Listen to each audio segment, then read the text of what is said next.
sujet du transfert des espèces sauvages de la réserve de Ranérou vers le domaine privé du ministre Abdou Karim Sall a traversé l'actualité à la vitesse de pointe d'une gazelle oryx. Mais c'est une course de fond, et elle semble loin de révéler toutes les incongruités qui font que la propriété du ministre à Bambilor n'aurait jamais dû être homologuée pour recevoir ces espèces rares.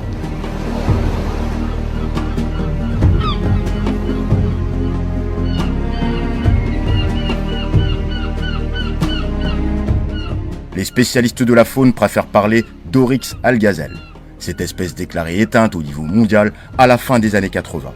La survie de l'espèce repose aujourd'hui sur des projets de réintroduction sur les populations captives. On n'en trouve que dans 3 pays au monde, Sénégal, Maroc et Tunisie. C'est aussi pour ça que le caprice du ministre Abdou Karim Sall pour avoir ces Oryx algazelle passe très mal aux yeux de techniciens. Notre enquête révèle pourquoi les oryx n'auraient jamais dû se retrouver dans la propriété du ministre. Cette espèce-là n'est pas faite pour une ferme, non. 4-5 hectares, c'est pour des moutons ou des vaches. Mais quand même, il y a ce qui est normal et ce qui ne l'est pas. Une zone réservée uniquement pour ces espèces, il m'est très difficile vraiment en tant que maire de le voir et de le croire.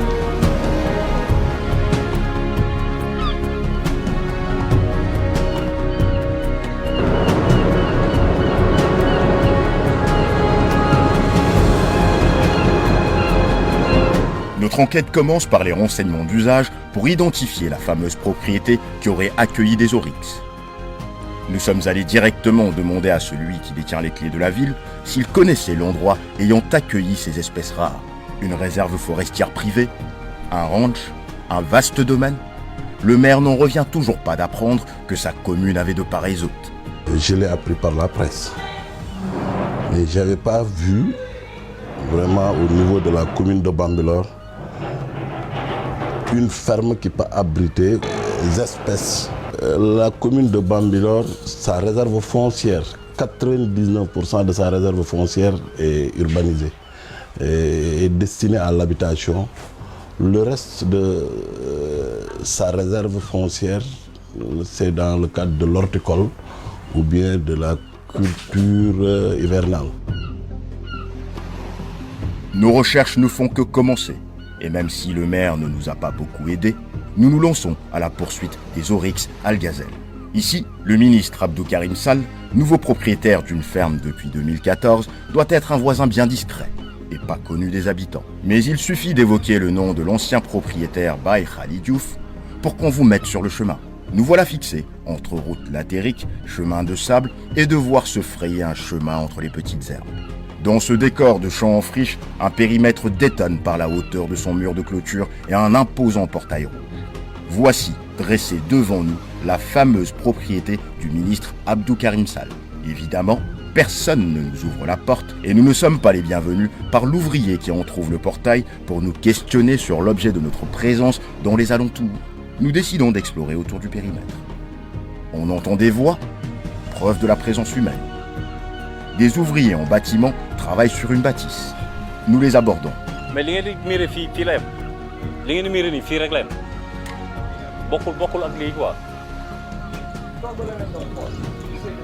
ah d'accord, ok.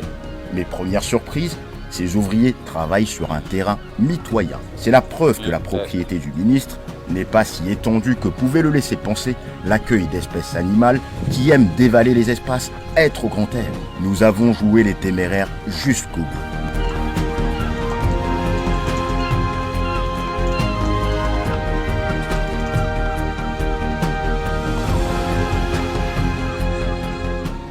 Monter les murs, jeter un coup d'œil dans la propriété à travers les trous dans le mur, cela donne déjà une idée de l'exploitation.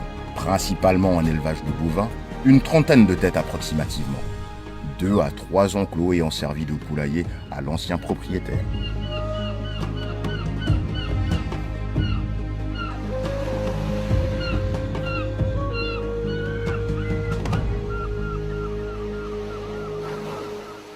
Nous décidons d'employer les moyens adéquats pour survoler la propriété.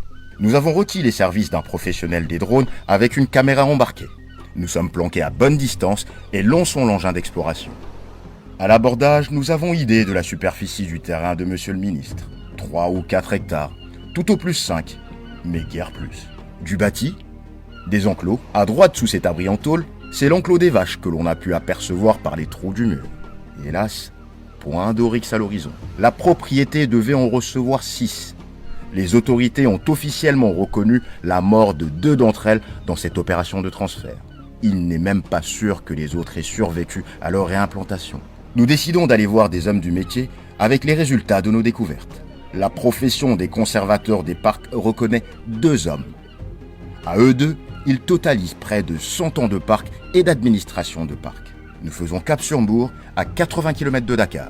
Nous tirons le colonel Moustapha Mbaye de sa paisible retraite. Plusieurs fois conservateur du parc Niokolo-Koba, c'est lui l'artisan de la réserve privée de Bandia. Son descriptif des caractéristiques de l'espèce en question, l'oryx algazelle, donne une idée sur les incongruités de cette opération de transfert de bêtes sauvages chez le ministre Abdou Karim Sall à Bambilor. C'est des espèces qu'on appelle erratiques qui sont dévoreuses de grands espaces. Donc, il faut ouvrir, faire de sorte que l'animal se sente beaucoup plus à l'aise. Ce milieu d'accueil doit revêtir les caractéristiques qui sont conformes à son milieu naturel. Il n'y a que nous, hommes, qui sommes capables aujourd'hui d'aller à la Lune et d'y habiter. Les animaux, ils ne peuvent pas faire ça. Ils s'adaptent, certes, mais dans des conditions assez particulières. Mais faire revenir une espèce qui avait été déjà relâchée, qui commençait à prendre son élan, me paraît être dans le sens de procéder à la cassure de la dynamique qu'il y avait. Et c'est de ce point de vue-là qu'en tant que technicien, moi, je ne l'aurais pas fait. Le réquisitoire de l'autre gradé est encore plus cinglant. Le colonel Souley Ndiaye a fini sa carrière en tant que directeur des parcs nationaux, celui qui signe les autorisations de transfert. Et Dieu sait s'il en a suivi des opérations de transfert. Ce qui l'attriste surtout, c'est que l'on fasse joujou avec un patrimoine qui est plus qu'un trésor. On parle de l'oryx algazelle, qui est éteint au niveau mondial. Il n'y en a plus dans le milieu sauvage depuis les années 70-80. Ça, c'est constant, c'est connu. Quand on a créé la station de Gumbel, c'était pour faire revenir des espèces qui ont disparu en Afrique. À croire que ce sont des débutants qui ont piloté cette opération de transfert. Le cours du professeur Moustapha Mbaye leur sera bien utile.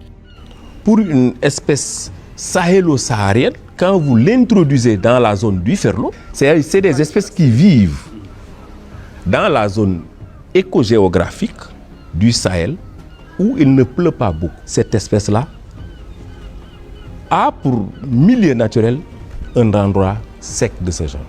Le transfert des animaux, c'est comme un grand projet d'infrastructure avec ses études d'impact sur l'environnement, sur le comportement des espèces et du milieu. Ce n'est surtout pas un caprice de nouveaux riches pour avoir son animal exotique. On en a transféré ailleurs, mais avec études et conditions. Amboura, par exemple, et c'est dans le Podor, c'est le même biotope. Sinon, c'était plus sec que là, ils sont offerts. Une réserve privée, avec un protocole d'accord, c'est moi qui l'ai signé, approuvé par mon ministre à l'époque. Vaste étendue quand même. Oui, avec toutes les commodités. Et avant de mettre un seul animal, on est allé voir, inspecter. J'ai fait modifier certaines choses. Il fallait les mettre en quarantaine dès que ça arrive. Et ça, c'est le principe du transfert. Pour transférer des animaux, les prendre brutement d'un milieu naturel et les lâcher dans un autre milieu naturel. Et l'ancien directeur des parcs, qui lui-même est à l'origine de la création de l'une des attractions phares du Sénégal d'aujourd'hui, la réserve de Fatala, où on aime à marcher avec les lions, donne une idée de l'échelle de grandeur qu'il faut envisager pour le repiquage d'animaux sauvages.